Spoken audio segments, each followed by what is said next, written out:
Today's podcast features two separate, unique stories that share a theme: the terrifying things people will do for money. The audio from both of these stories has been pulled from my YouTube channel and has been remastered for today's episode. The links to the original YouTube videos are in the description. The first story you'll hear is called Graphic Content, and it's about a TV show that was extremely popular in Brazil until its secret was revealed. The second story you'll hear is called Inside a Nigerian Death Factory, and it is about the horrible thing that was discovered inside of a warehouse in the middle of a Nigerian forest. But before we get into today's stories, if you're a fan of the strange, dark, and mysterious delivered in story format, then you've come to the right podcast because that's all we do, and we upload twice a week, once on Monday and once on Thursday. So if that's of interest to you, please offer the 5-star review button a free acupuncture session, but once they're lying down, give them a full-body allergy test. Also, please subscribe to the Mr Ballen podcast wherever you listen to podcasts so you don't miss any of our weekly uploads. Okay, let's get into our first story called Graphic Content.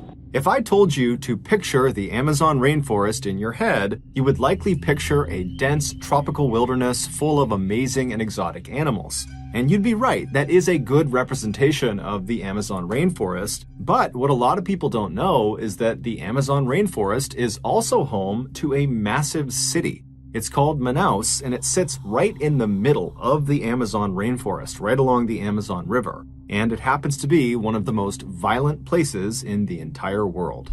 All it takes in Manaus is simply walking down the wrong street or crossing the wrong person, and you can get shot or stabbed in broad daylight, and there's virtually nothing anyone can do to stop it. In 1989, a 31-year-old former police officer named Wallace Souza decided to make a TV show about what it was actually like to live in his hometown of Manaus. And unlike other crime shows in Brazil that often censored out the most graphic content they covered, Wallace decided he wasn't going to do that. He wanted to expose the harsh reality of life in Manaus, and he felt like the only way to do that was to show everything. And so that year, he launched this show, which he called Canal Livre, which translates roughly to free channel. And true to form, there was no filter on what went on the air. And so this show was shocking.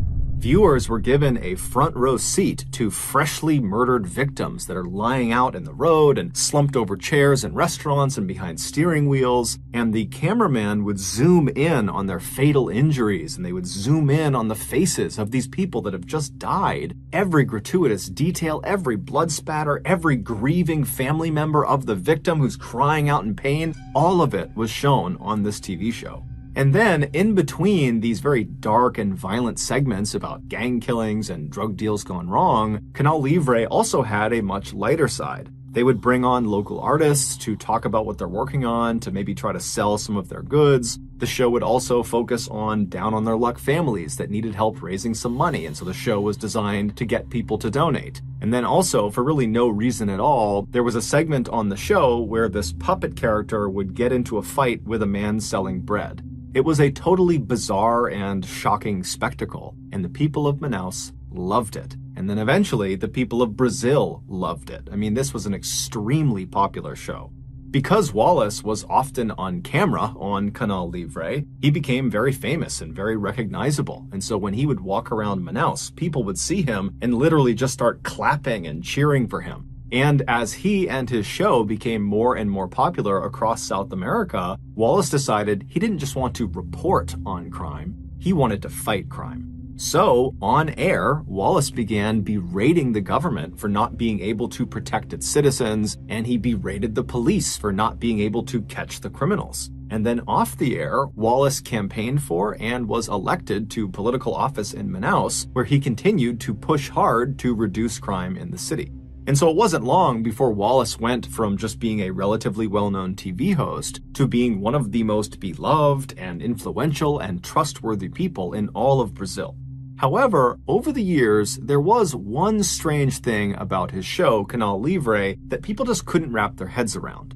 This oddity was most obvious in a now famous episode of Canal Livre that aired sometime in the mid-2000s. This episode opens with a Canal Livre reporter making their way through a jungle, and there's a cameraman filming them from behind. And this reporter, they're very carefully walking through, kind of pushing branches out of the way and high-stepping over all the underbrush. And then at some point up ahead, you see there is a clearing, and there is a third person standing in this clearing, and they're clearly looking straight down at something on the ground that we can't see. But this third person is very occupied with whatever is on the ground. And so eventually, this reporter makes their way through the jungle into this clearing, and then as soon as the cameraman gets into the clearing as well, he looks down at what is on the ground. And what you see is what appears to be a log that has previously been lit on fire because it's still smoking and it's black and it's charred. But as the cameraman zooms in, you see there are hands on this log. So you realize it's not a log, it's a human being who's obviously deceased.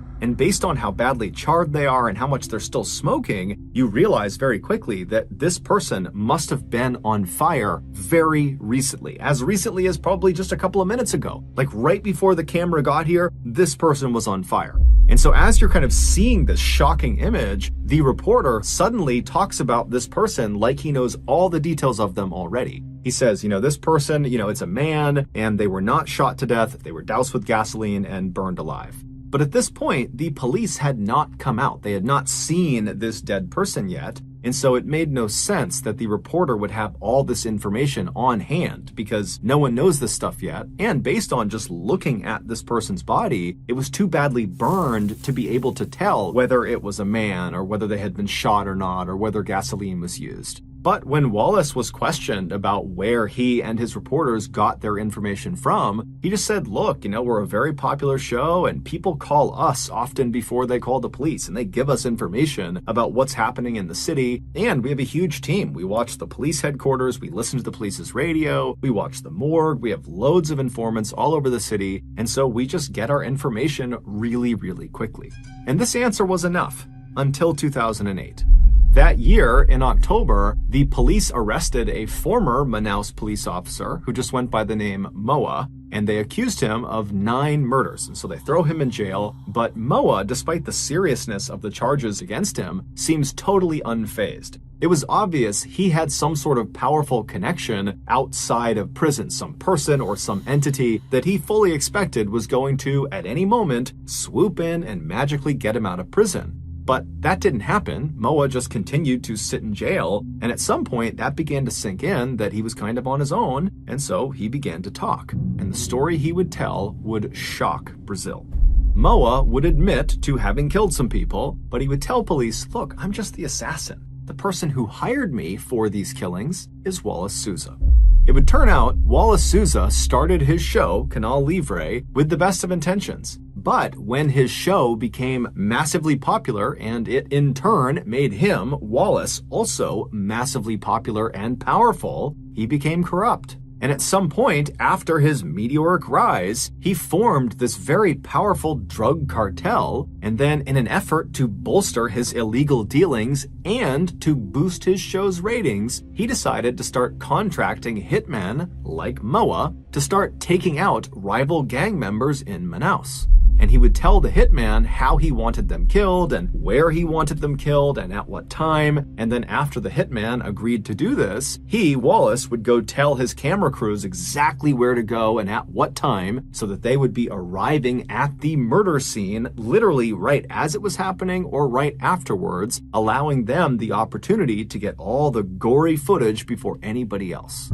It would take the police a year to finally compile enough evidence to charge Wallace with murder, but they would do it in October of 2009, and eventually Wallace would turn himself in. However, he denied everything. And then before he went to trial, he would die of a heart attack in prison. And so we never actually got to learn the full extent of what exactly Wallace Souza had done, how many people he had had assassinated, and how many of them were shown on his TV show. But we do know that at least 3 of his assassination victims were shown on his TV show, one of them being the person that was found out in the jungle. They really were a man. They really had not been shot. They had been burned alive with gasoline at Wallace's discretion.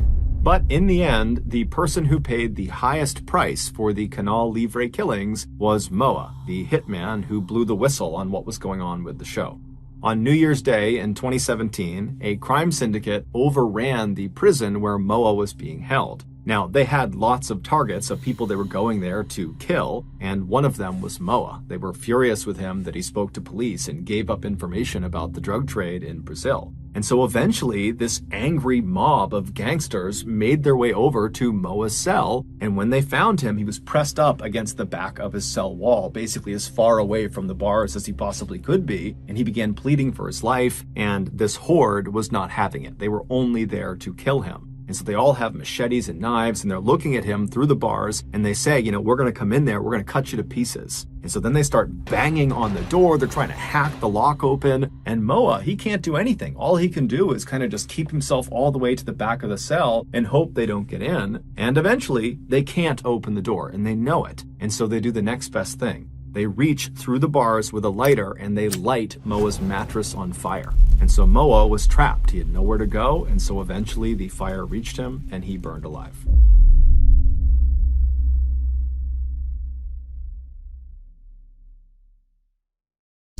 The next and final story of today's episode is called Inside a Nigerian Death Factory.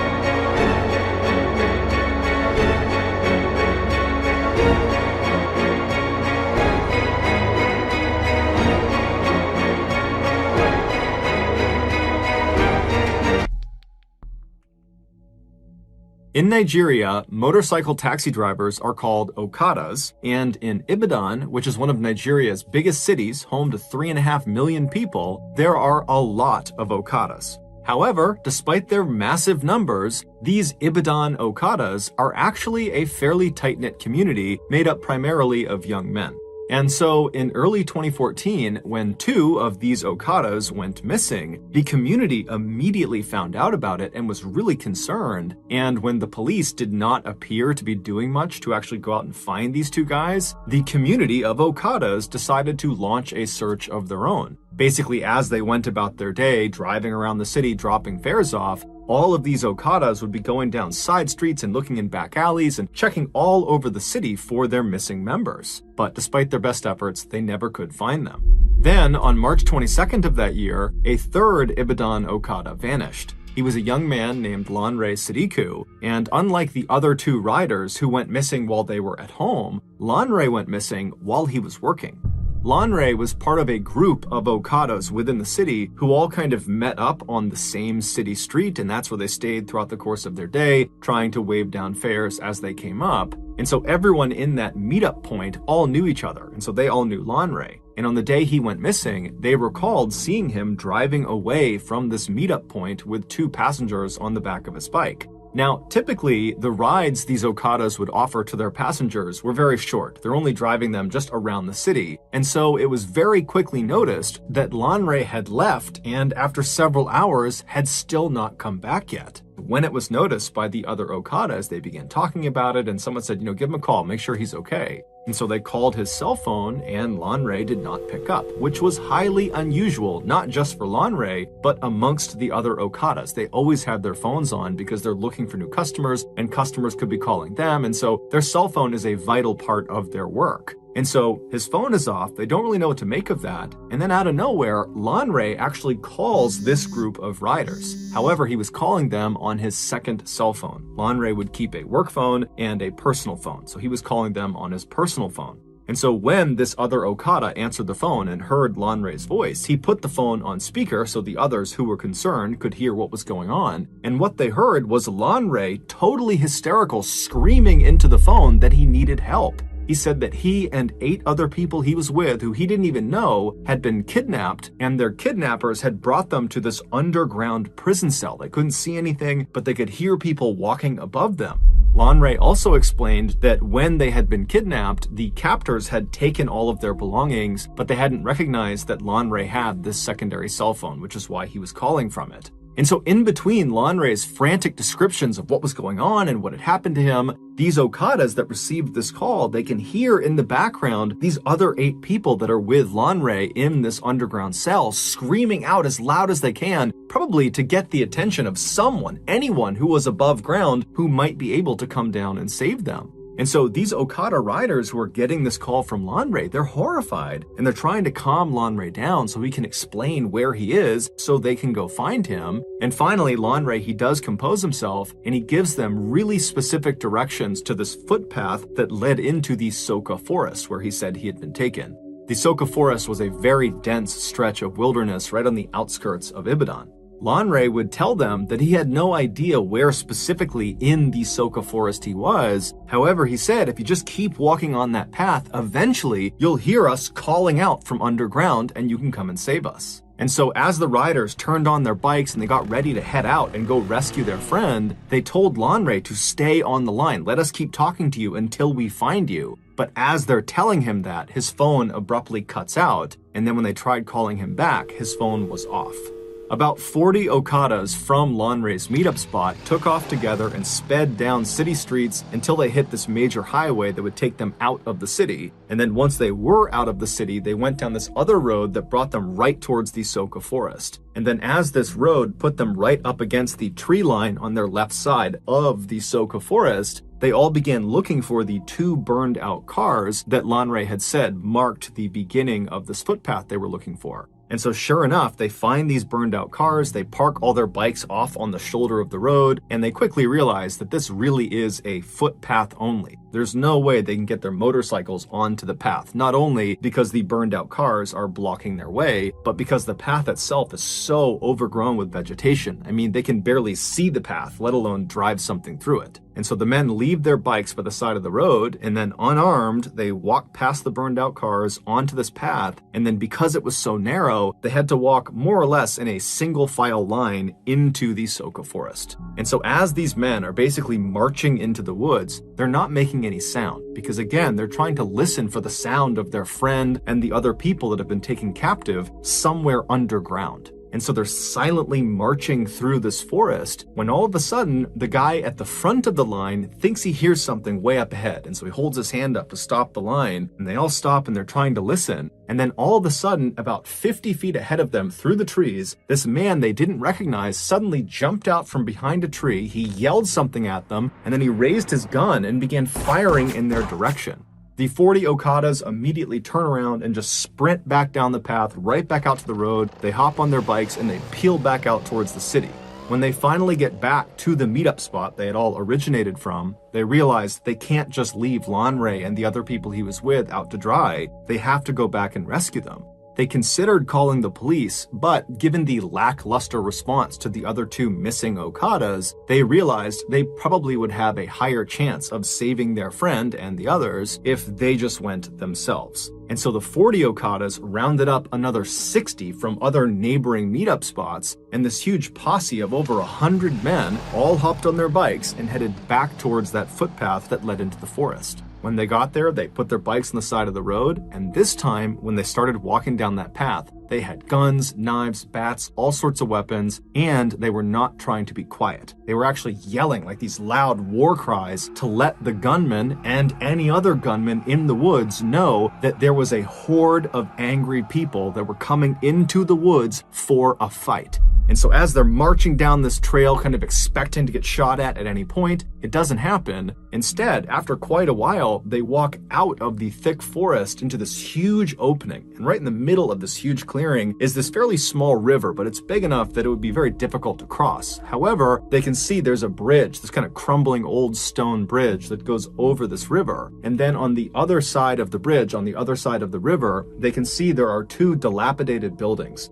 The one that is closer to the bridge is this small black shack that has a window looking out towards them. And from their perspective, they're maybe 100 feet away from this shack. They can't tell if anybody's inside of this building. And then the other building was much bigger than the shack. It was this huge kind of broken down warehouse that had big, tall cement walls. And then all around it was this huge chain link fence with barbed wire wrapped around the tops. And so this huge posse of Okadas, they come storming out of the forest and they run over to that bridge, which is the one way across. And as they get on the bridge, they're kind of scanning the two buildings. They're not seeing anybody. And then one of the men, they look down underneath the bridge and they actually see Lanre's motorcycle. It's lying on the banks of this river, kind of tucked up underneath the bridge as if someone had stolen it. And so everyone already knows Lanre is somewhere over here. We're going to go find him. And so the men, they get over the bridge, they go to that first building, that black shack, and they open up the door. It's a plywood door, and there's no one inside. But the shack is literally stuffed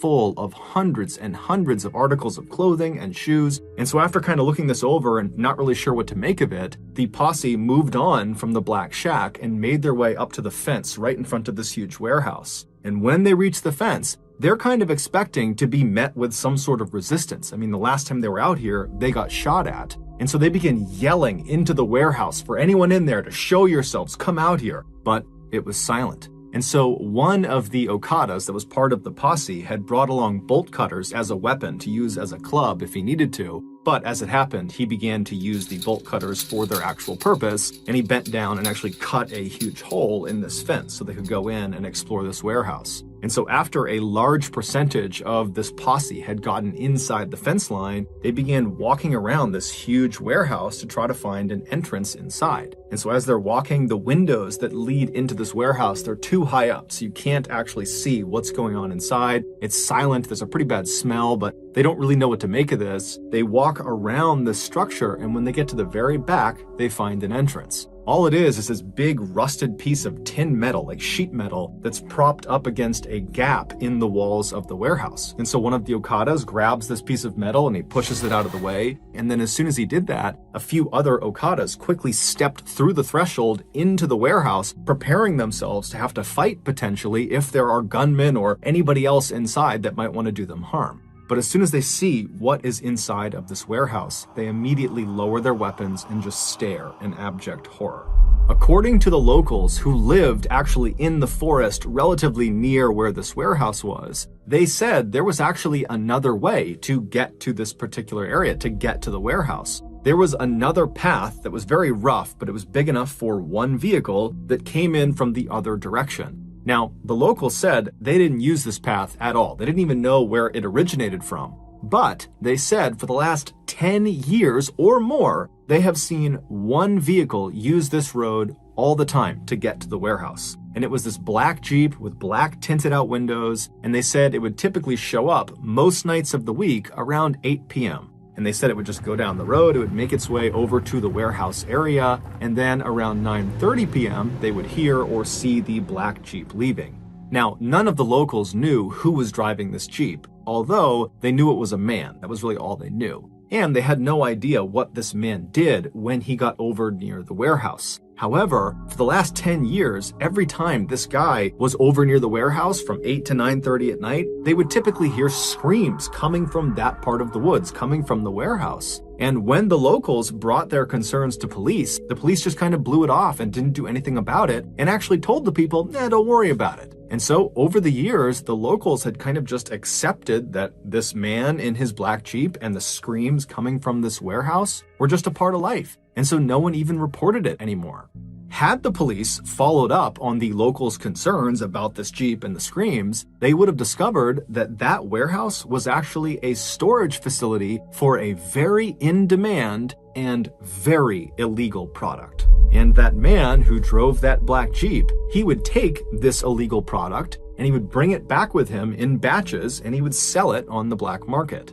When this posse of 100+ Okadas pulled that metal door aside and they stepped into the warehouse, they were not met with any resistance. Anyone that had been there, any other gunmen or guards or anything like that, they had fled when they heard the sound of this massive posse whooping and yelling on their way in. And so as these Okadas are standing inside of the structure surveying what's in front of them, the first thing they noticed is right in the middle of the structure on the ground is this cement slab. It's about 4 feet by 4 feet, and one corner of this slab was elevated slightly by some rocks that had been placed under it, kind of propping it up, pitching it on an angle. And then just off of the side of the lowest point of the slab was this wooden bowl that had dark stains inside of it that was positioned in such a way that if you put water on the slab, the water would drain off of that corner directly into this bowl. Basically, it was there to catch any runoff from whatever was happening on this slab.